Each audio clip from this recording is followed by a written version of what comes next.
नमस्कार, मैं हूं सुची शंकर और आप मेरे साथ देख रहे हैं metro today live. Metro today live में आज हमारे साथ विशेष मेहमान आए हुए हैं, जो हैं मिस्टर कल्याण जी। मिस्टर कल्याण जी कांग्रेस के स्पोक्स पर्सन हैं, जयपुर से सांगानेर के मंडल अध्यक्ष भी हैं। कांग्रेस से बहुत ऊंचे रेपुटेशन वाले हैं हमारे साथ कल्याण जी डे वन से कांग्रेस के साथ हैं। कांग्रेस के साथ बहुत ज्यादा दिन से रहने का मतलब ये हुआ कि कांग्रेस के लॉयल पर्सन है ये। तो कल्याण जी आपका बहुत बहुत स्वागत है मेट्रो टुडे लाइव में। धन्यवाद सर, थैंक यू सर। कल्याण जी आपसे मैं ये पूछना चाहता हूं, फर्स्ट फेज का चुनाव हो गया, सेकंड फेज भी निकल गया, अब थर्ड फेज की पोलिंग कल है। लोकसभा चुनाव 2024 किस तरह से बीजेपी लड़ रही है ये भी आप देख रहे हैं, किस तरह से और क्षेत्रीय पार्टी लड़ रही है ये भी आप देख रहे हैं। अब कोई एजेंडा नहीं रह गया है, ये लोग जो भी आता है वो बोलते चले जाते हैं, रोड शो करते चले जा रहे हैं।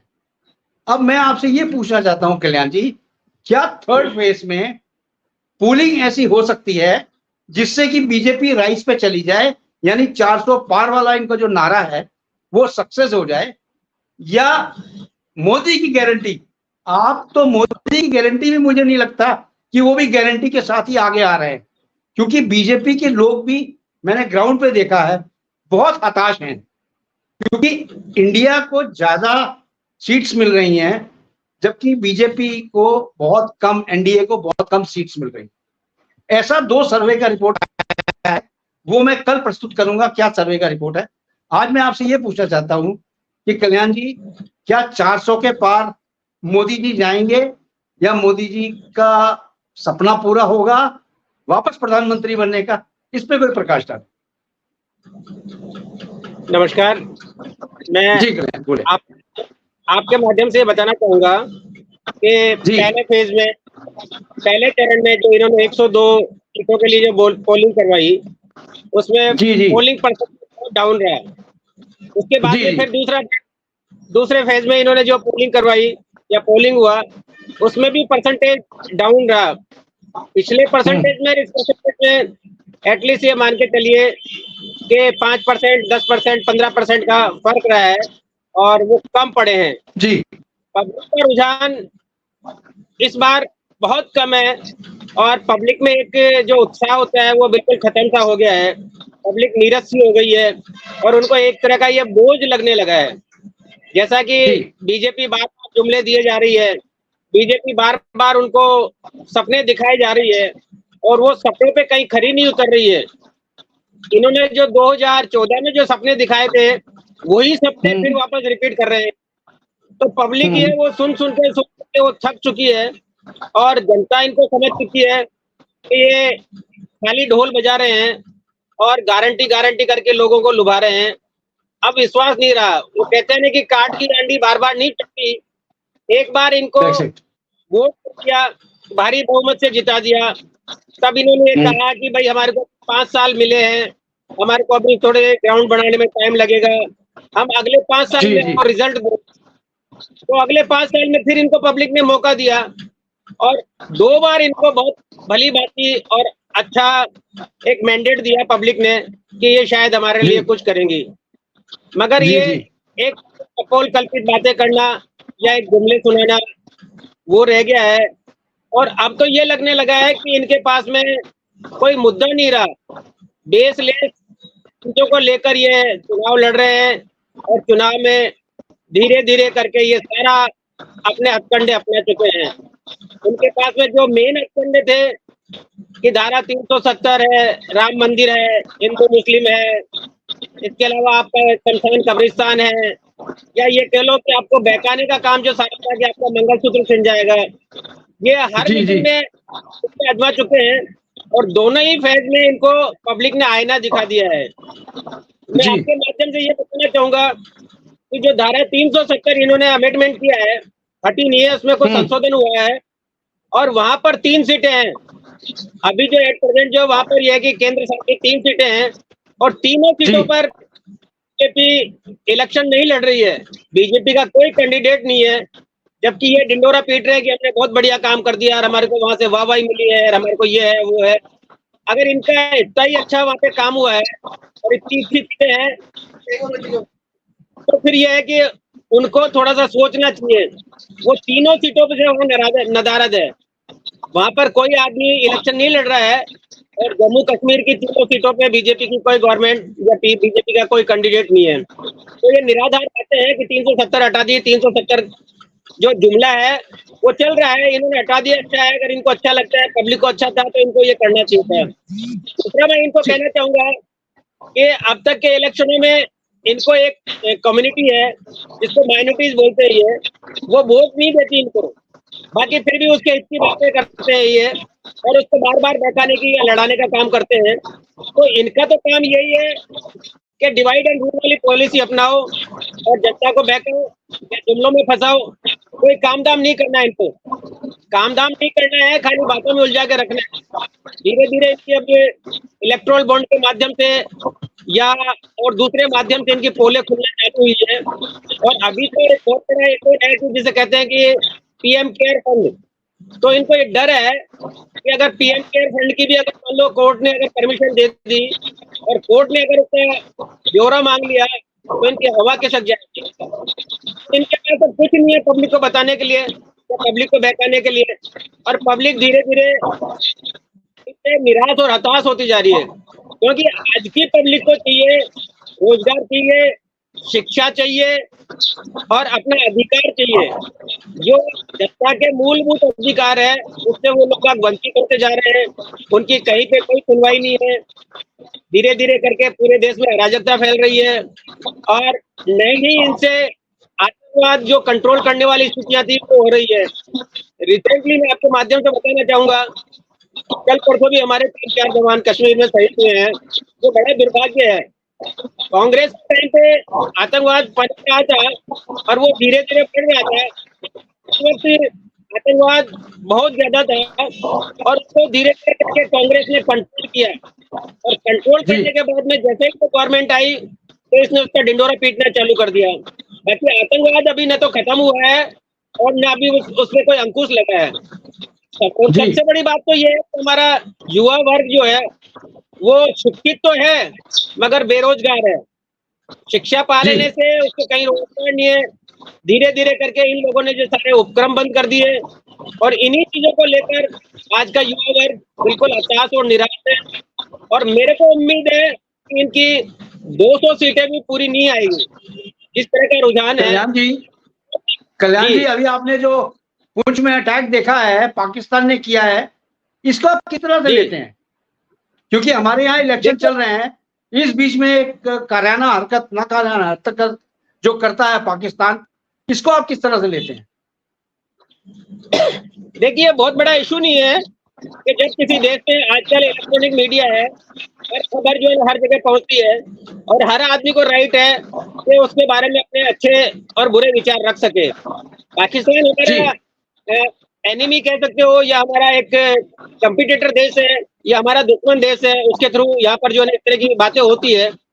अब अगर वो किसी चीज को लेके कहते हैं, अगर वो मोदी जी की तारीफ करते हैं तो इसको ये वाई में कन्वर्ट करते हैं कि देखो पाकिस्तान भी हमारी तारीफ करने लगा है। अब अगर पाकिस्तान ने अगर कोई कमिटमेंट किया है, राहुल जी के लिए कमिटमेंट किया है, या राहुल जी की कार्यशैली के लिए कमिटमेंट किया है, तो इसमें कोई बहुत बड़ी बात नहीं है।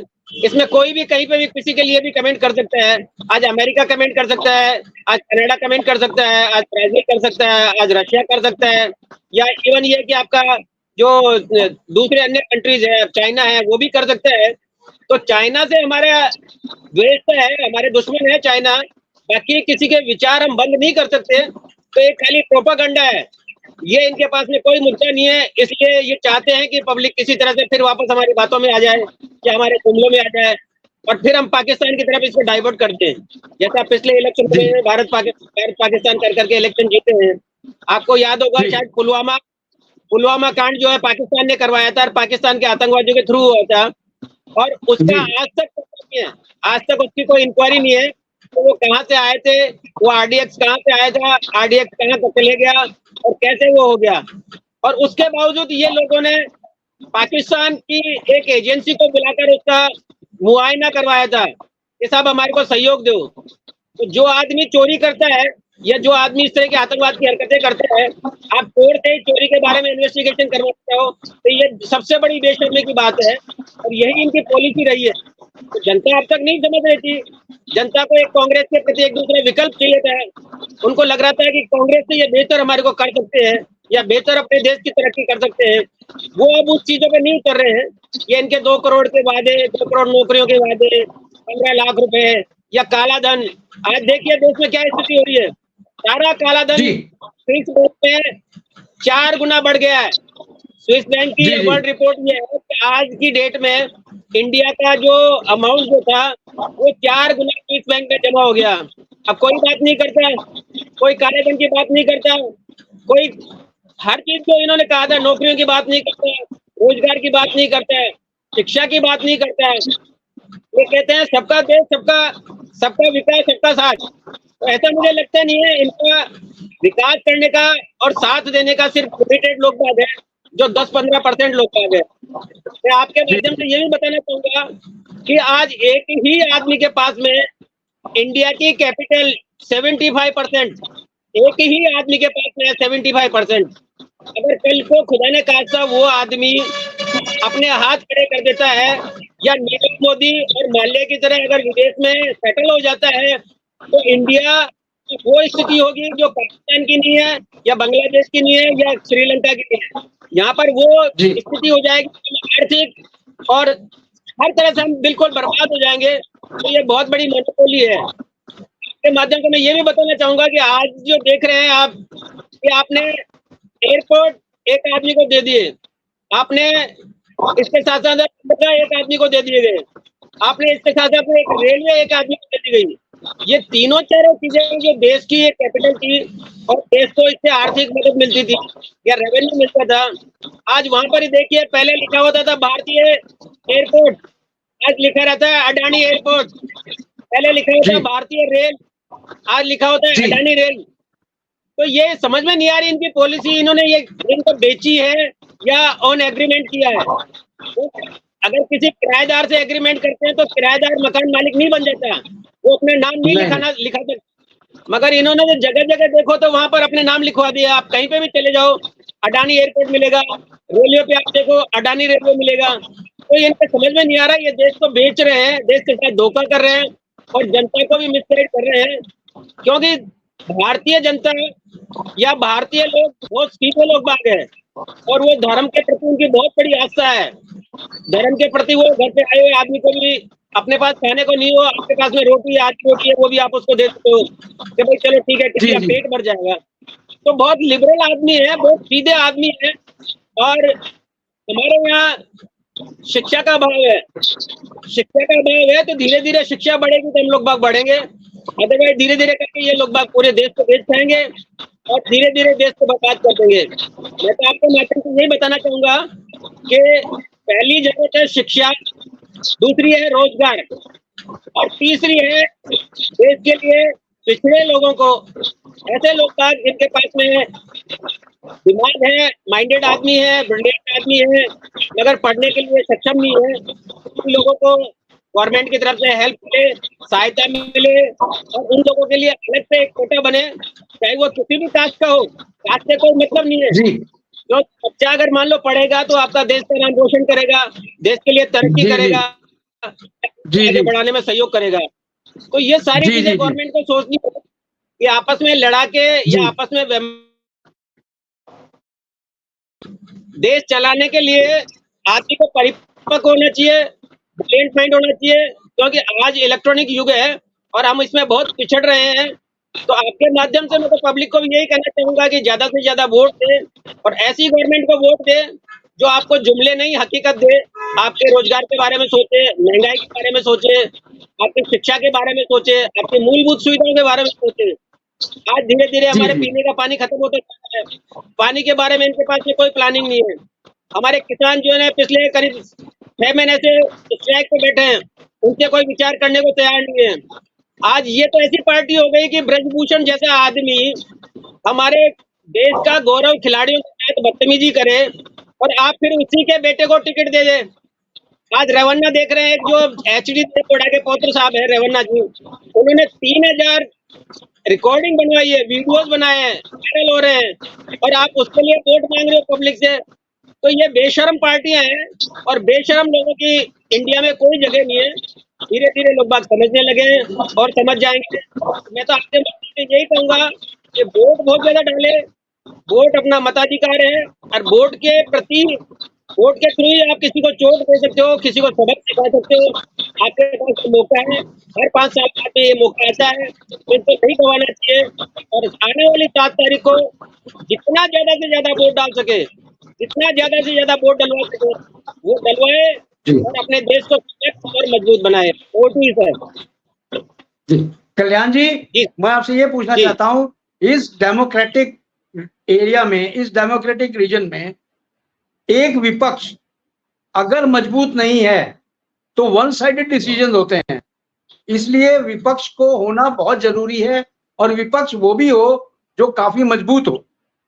आपकी क्या राय है इसको, विपक्ष होना चाहिए या नहीं होना चाहिए? बिल्कुल, डेफिनेटली विपक्ष मजबूत होना चाहिए।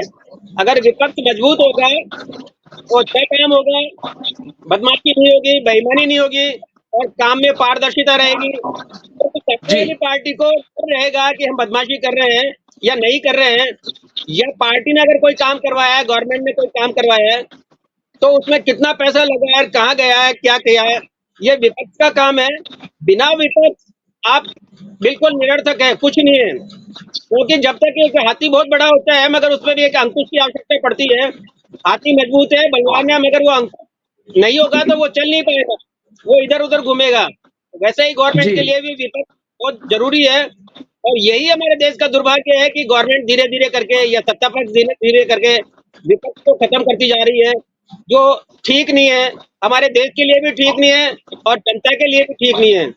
विपक्ष खत्म हो गया तो ये समझो कि इनकी मोनोपोली हो जाएगी, और गुलामों की तरह हमको ट्रीट करेंगे। कोई हमारी आवाज उठाने वाला नहीं होगा, विरोध करने वाले नहीं होंगे। तो विपक्ष मेरे नजर में तो होना बहुत जरूरी है, मजबूत जी विपक्ष होना जरूरी है। Okay sir. जी कल्याण जी जी, जैसे हमारे मिस्टर नरेंद्र मोदी जी जब आए थे, प्राइम मिनिस्टर बने थे, डे 1 से इन्होंने कहा था ना मैं खाऊंगा ना खाने दूंगा। लेकिन आज आप किसी भी महकमे में चले जाएं, जो गवर्नमेंट का महकमा है, प्राइवेट महकमा तो छोड़ो आप, गवर्नमेंट का किसी जी भी महकमे में फाइल मूव ही नहीं करती है जब तक उस फाइल के ऊपर वेट ना रखा जाए। वेट, मेरा कहने जी का मतलब है गांधी जी। जब तक फाइल जी के जी ऊपर गांधी जी नहीं विराजमान होते हैं, फाइल चलती ही नहीं है। तो जी कहा गया न मैं खाऊंगा ना खाने दूंगा। प्रधानमंत्री जी नहीं खा रहे, बिल्कुल सही है, लेकिन देश के और लोग तो खा रहे हैं, उसको कैसे कंट्रोल करोगे आप? वो कहाँ रहा नहीं, कंट्रोल के अंदर? देखिए हम ये भी नहीं कह सकते कि प्रधानमंत्री जी नहीं खा रहे हैं। ये तो क्या कि आगे की पोस्ट पे है, उस आदमी को जब इंक्वायरी होगी तब पता लगेगा कि उन्होंने खाया है या नहीं खाया है। जैसा ये जी बातें जी करते जी हैं, गौ राष्ट्र की बातें करते हैं, गौ हमारी माता है उसकी बात करते हैं, और जी गौ जी का जो बीज बेचने वाली कंपनी है, गौ गाय का मांस बेचने वाली कंपनी है, उसी से 250 करोड़ रुपए रिश्वत ले सकते हैं। ये तो अगर ये जी जी कोर्ट का अगर निर्देश नहीं होता, माननीय कोर्ट का, तो पब्लिक को पता ही नहीं लगता कि इन्होंने 250 करोड़ रुपए बीज बेचने वाली कंपनी से भी लिए हैं। 250 करोड़ रुपए जी इन्होंने जी पाकिस्तान की कंपनी से भी लिए हैं, जिसका नाम लेकर ही हम लोगों को भड़काते हैं, जिसका नाम लेकर कहते हैं पाकिस्तान हमारा दुश्मन है, उसे ये मिले हुए हैं। तो इंटरनल तो ये देखिए इनकी पॉलिसी कि इन्होंने हब कंपनी पाकिस्तानी कंपनी है, उससे 250 करोड़ रुपए लेके उसको बिजनेस दे दिया। ऐसे ही दूसरी कंपनियां हैं। और इसके साथ साथ में मैं तो आपके माध्यम से ये और कहना चाहूंगा कि इन्होंने एक अभी नया एक गैम्बलिंग और चलाया है। गैम्बलिंग जी वाले उसके रिजल्ट देखने आने वाले साल 1.5 साल में बहुत सारे युवा लोग बाग सुसाइड करेंगे, आत्महत्या कर रहे हैं और करेंगे, क्योंकि इन्होंने ऑनलाइन गैम्बलिंग को फ्री कर दिया है। और गैम्बलिंग कंपनियों से 600 करोड़ 500 करोड़ रुपए इन्होंने बतौर चंदा ले लिया है। ये इलेक्ट्रॉनिक करोड़ के माध्यम गवर्नमेंट से से अप्रूव्ड है, गवर्नमेंट से हाँ अप्रूव्ड बिल्कुल है। बिल्कुल। क्योंकि जो आदमी गैम्बलिंग करवाता है वो 10 आदमियों को खिलाता है, और 10 आदमी से अगर 100 रुपए भी लेता है तो जीतने वाले को मात्र 160 रुपए या 150 रुपए मिलते हैं। बाकी का वो जी गवर्नमेंट पे रेवेन्यू के ऊपर जमा हो जाता है, या फिर ये कि कंपनी के पास में चले जाता है। तो ये जी बेरोजगारों जी पे कच्चा और करने वाली पोजीशन हो रही है कि आने वाले टाइम में शिक्षित युवा या शिक्षित बेरोजगार वो पढ़ाई नहीं करके इसमें पैसा कमाने की कोशिश करेगा और उस चक्कर में वो दलदल में फंसा चले जाएगा, नशेड़ी हो जाएगा, नशा करेगा या सुसाइड करेगा। तो ये देश के साथ में बहुत बड़ी खिलवाड़ हो रही है, इसको रोकना चाहिए। और आपके माध्यम से मैं तो ये कहता हूँ कि आपका जो इलेक्ट्रॉनिक मीडिया है या मीडिया वाले हैं, इनको भी इनका विरोध करना चाहिए, क्योंकि ये धीमा जहर है, इस जहर को फैलने नहीं देना चाहिए। और सट्टेबाजी, जी गैम्बलिंग, तो चीजें बिल्कुल गवर्नमेंट की तरफ से बंद होनी चाहिए। Over to you sir. जी जी जी नशे की खेप तो इतनी ज्यादा पकड़ी जा रही है, हमारे जयपुर में भी पकड़ी जा रही है, जोधपुर में पकड़ी जा रही है, लेकिन फिर भी नशा आ रहा है। क्यों? क्योंकि ये जो यंग लोग हैं, जो कि यंगस्टर्स हैं, इनको नशे की आदत लग चुकी है। नशे की आदत कल्याण जी उस समय लगती है, जहां तक मेरा अपना सर्वे है, अगर इंसान के पास रोजगार नहीं है और इंसान वेला बैठा हुआ है तो उसको नशे की आदत लगेगी। अगर इंसान सुबह से शाम तक 12 घंटे 14 घंटे काम करता है तो नशा कहाँ है? नशा तो काम का ही रहता है। फिर ये इस तरह से बिल्कुल। जो ड्रग्स ले रहे हैं, देश एक बर्बादी की तरफ जाएगा ड्रग्स के होते हुए, और ड्रग्स पे कंट्रोल नहीं हो पा रहा है, उसको कैसे देखते हैं आप? उसको कैसे कंट्रोल करें? क्योंकि ड्रग्स तो बहुत ही देखिए, खतरनाक है, चाहे वो थोड़ी मात्रा में ली जाए चाहे बड़ी मात्रा में ली जाए, बहुत ही खतरनाक है ड्रग्स। ये शराब से भी ज्यादा देखिए, खतरनाक है। जी जी बोलिए बोलिए। इसमें भी मेरा मानना ये है कि जैसे कि अडानी बंदरगाह जो है गुजरात में है, वहां से आए दिन खबरें आती है कि वहां से किलो 2 किलो नहीं, क्विंटल्स में ड्रग्स पकड़ी जा रही है और उसका कोई लेना जी देना जी नहीं जी है। क्विंटल्स में ड्रग्स पकड़ी जा रही है और उसका कोई कहीं पे कोई अता पता नहीं है कि कौन ले रहा है, कहाँ से आ जी रहा है, जी क्या कर रहा है। कहीं न कहीं गवर्नमेंट की कमजोरी है, गवर्नमेंट की कमजोरी के साथ साथ मैं कहता हूँ गवर्नमेंट फेलियर है। तो ये चीज, और वहां से जो नशा आ रहा है वो धीरे धीरे करके पूरे देश में बढ़ रहा है और देशवासियों को बर्बाद कर रहा है। तो ये तो आने वाली युवा पीढ़ी को जी बिल्कुल बर्बाद कर देगा और दीमक की तरह चाट जाएगा। क्योंकि नशे की लत ऐसी लत होती है कि एक बार लगने के बाद में वो बहुत कम छूटती है और उससे पूरा छूटती घर नहीं है। बर्बाद हो जाता है। और ये जी युवा जी जी लोगों को जब तक नहीं मिलेगा तब तक वो नशे की तरफ डाइवर्ट होते रहेंगे। क्योंकि पढ़ा लिखा आदमी, अनपढ़ आदमी मजदूरी कर सकता है, कहीं पे लेबर का काम कर सकता है, बाकी पढ़ा लिखा आदमी तो यही चाहेगा कि मुझे पढ़ने लिखने का काम हो, या मेरी एक सेल्फ रेस्पेक्ट हो, या मेरा एक इस तरह का स्टेटस हो जिससे मेरी एजुकेशन का पता लगे। चाहे तनख्वाह कम मिले, जी जी जी मिले उसका कोई गम नहीं है, बाकी ये कि रोजगार जरूरी है और आदमी का बिजी रहना जरूरी है। और बिजी नहीं रहेगा तो नशे की तरफ डाइवर्ट होगा या नशे में अपने आप को जी डुबो जी देगा और ये दीमक की तरह धीरे धीरे चाट जाएगा। तो नशे की जी खेप जी बिल्कुल बंद होनी चाहिए। और इस तरह का जो कोई भी एक्टिविटीज करता है, कोई भी बंदरगाह से होता है, एयरपोर्ट से होता है या और किसी माध्यम से होता है, उसको उसके प्रति सख्त कानून होने चाहिए। हमारी गवर्नमेंट जो है kilo kilo 2-2 kilo 5-5 kilo 10-10 kilo hashish और चरस पकड़ी जाती है, उसका अखबार में नाम नहीं आता, उसका कहीं अता पता नहीं होता। और एक किसी जनरल आदमी के पास में अगर 1 ग्राम की अगर कहीं पकड़ी गई तो उसका हाईलाइट बना के उसको ऐसे रबड़ की तरह खींचते हैं कि कभी इधर से खींचेंगे कभी इधर से खींचेंगे और उसका जीना हराम कर देते हैं। ये पॉलिसियां जी खराब जी है, इसको चेंज करना चाहिए, इनके प्रति कोई सख्त कानून लाना चाहिए जिससे ये कि ये पनपे नहीं और इस पे अंकुश लग सके। Over to you sir. जी जी कल्याण जी, आपसे एक लास्ट क्वेश्चन मेरा ये है, चलते चलते मैं आपसे ये पूछना चाहता हूं कि 2024 का जो लोकसभा का चुनाव चल रहा है, क्लियर मैंडेट की तरफ आपको क्या लगता है? क्लियर मैंडेट की तरफ कौन सी पार्टी बढ़ रही है, एनडीए या इंडिया?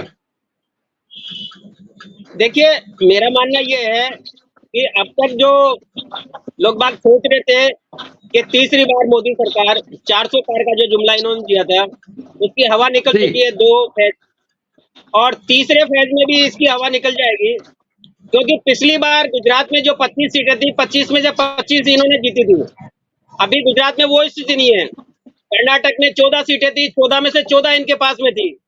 यूपी में 10 सीटें थी, एमपी में 9 सीटें थी, छत्तीसगढ़ में 7 सीटें थी, बिहार में 5 थी, गोवा में 2 थी, पश्चिम बंगाल में भी इनके पास में 4 सीटें थी। तो वो पोजीशन अब जी नहीं जी है। न तो गुजरात में 25 में से 25 जीत पा रहे हैं, न राजस्थान में 25 में से 25 जीत पा रहे हैं, न हरियाणा में जीत पा रहे हैं, जहां पर हरियाणा में 10 में से 10 सीटें थी इनके पास में, और जी न ही जी जी कर्नाटक में, साउथ में। और साउथ में तो इनका बिल्कुल चूपड़ा छाप है, साउथ में कोई लेना देना नहीं है, क्योंकि साउथ बहुत एजुकेटेड लोग बाग हैं, पढ़े लिखे लोग बाग हैं, और वो जुमलों में नहीं आते, वो हकीकत देखते हैं, ग्राउंड रिपोर्ट देखते हैं, और हकीकत के बाद में वो वोट देते हैं। इसलिए साउथ रहा है, 3 फेज ये हो गए, 3 फेज बाकी के रहे हैं, तो 3 फेज में अगर कल भी इस तरह की रिपोर्टिंग होती है और कल इसी तरह का काम होता है, तो इनको पता लग जाएगा और इनकी हकीकत जी। जो है ना जमीनी हकीकत आ जाती है। और अभी ये बहुत बौखलाए हुए हैं, घबराए हुए हैं, और घबराहट में आदमी गलतियां करता है और ये और गलतियां करेंगे, और हो सकता है शायद कोई अराजकता तक इनका फायदा उठाकर देश में और कोई कुछ गड़बड़ियां कर ले या करवा दे। तो जी। इसके प्रति लोगों को सजग रहना है और वोट जो है ज्यादा से ज्यादा देना है, क्योंकि 5 साल में ये पर्व जी। आता है, ये हमारा अधिकार है। आप वोट किसको देते हो ये आपकी मन मर्जी की बात है, आप किसको देना है किसको नहीं देना है ये आपका राइट है, आपका अधिकार है, मगर वोट डाल के आप चोट दे सकते हो, उस आदमी को सबक सिखा सकते हो जो आदमी 5 साल वोट जीतने के बाद में आपसे आकर हाय हेलो नहीं करता है, या आपसे आपके दुख दर्द में शामिल नहीं होता है, या आपकी समस्याओं को नहीं समझता है, एक होता है। तो ऐसे लोगों को सबक सिखाने का वोट ही एक तरीका है। इसलिए ज्यादा से ज्यादा वोट डालें और अपने मिलने वालों से वोट दिलाएं और देश को सुरक्षित और सशक्त बनाए। Okay sir. जी कल्याण जी, कल 7 तारीख है, कल वोटिंग है। अब तीसरे चरण की जो वोटिंग है, ये मेट्रो टुडे लाइव भी उन वोटरों से क्या सबसे अपील करता है कि आप घर से अपने निकलें, वोट डालें, क्योंकि वोट डालना आपका अपना अधिकार है। पार्टी कोई भी हो, किसी भी पार्टी को वोट दें, लेकिन वोट जरूर दें। वोट आप देंगे, देश सक्षम होगा, देश आगे बढ़ेगा, आप आगे बढ़ेंगे, हम सब आगे बढ़ेंगे। तो कल्याण जी, बहुत बहुत धन्यवाद आपका मेट्रो टुडे लाइव से जुड़ने के लिए। Thank you very much. जय हिंद, जय Bharat. Thank you sir. Thank you sir.